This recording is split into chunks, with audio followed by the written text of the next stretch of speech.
Here's page 25 of the notes, interior angles of polygons.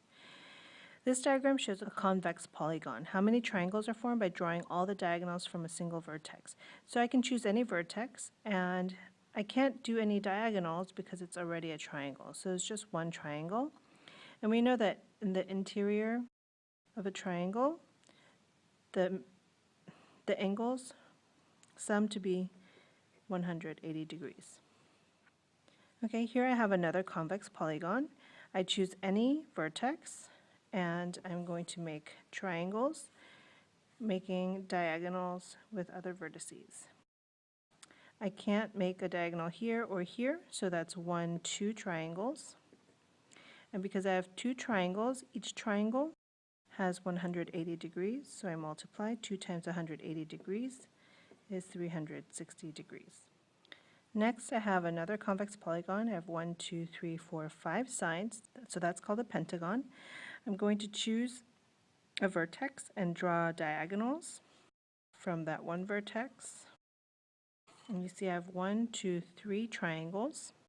I multiply 3 times 180 degrees to give me 540 degrees. So let's see what the pattern is.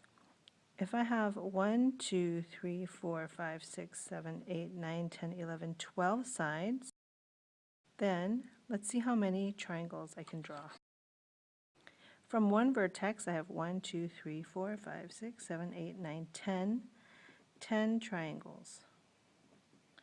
So I compare 12 sides with 10, and 10 is 12 minus 2. Going back, I had 5 sides for the pentagon, and I did 5 minus 2 for 3 triangles. Before that, I had 4 sides. 4 minus 2 is 2 triangles. And the first one had 3 sides. 3 minus 2 is 1, so I have 1 triangle. So each time I can subtract the number of sides by 2 to get the number of triangles. So now I have 10 triangles. For the sum of the interior angle measures, I do 10 times 180 degrees, 1,800 degrees.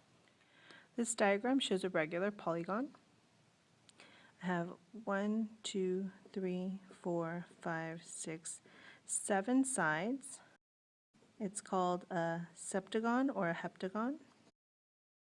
And because it's regular, that means all angles are congruent. All sides are congruent. In order to find the value of x, I can find the sum of all the interior angles and then divide by 7. I'm going to write my answer as an integer or a decimal rounded to the nearest tenth.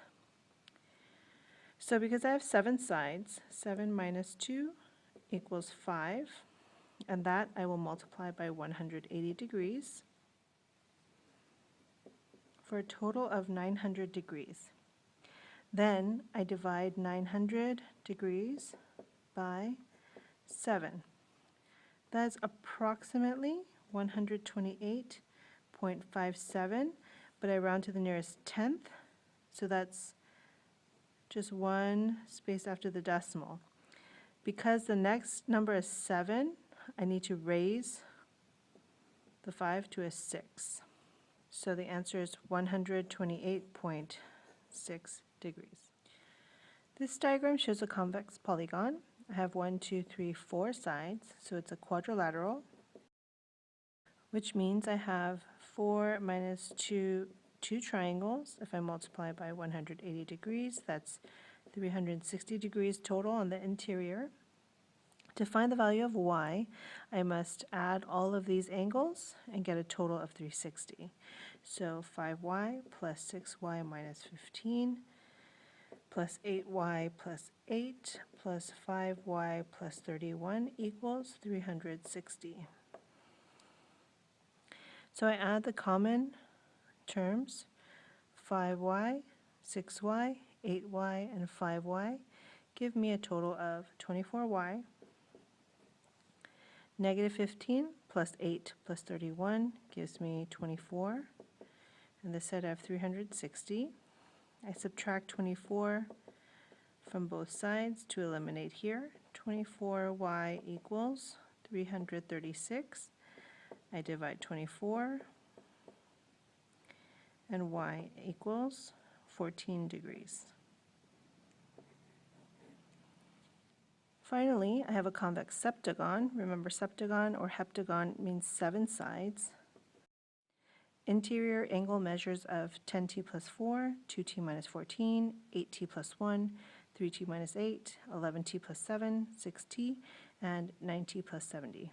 To find the value of t, we're going to add them all up, and it should be equal to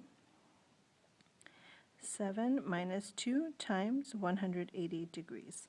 So before we did that, this is 5 times 180, which is 900 degrees.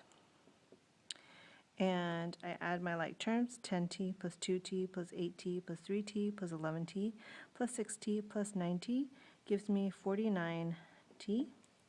And then I have 4 minus 14 plus 1 minus 8 plus 7 plus 70 will give me plus 60.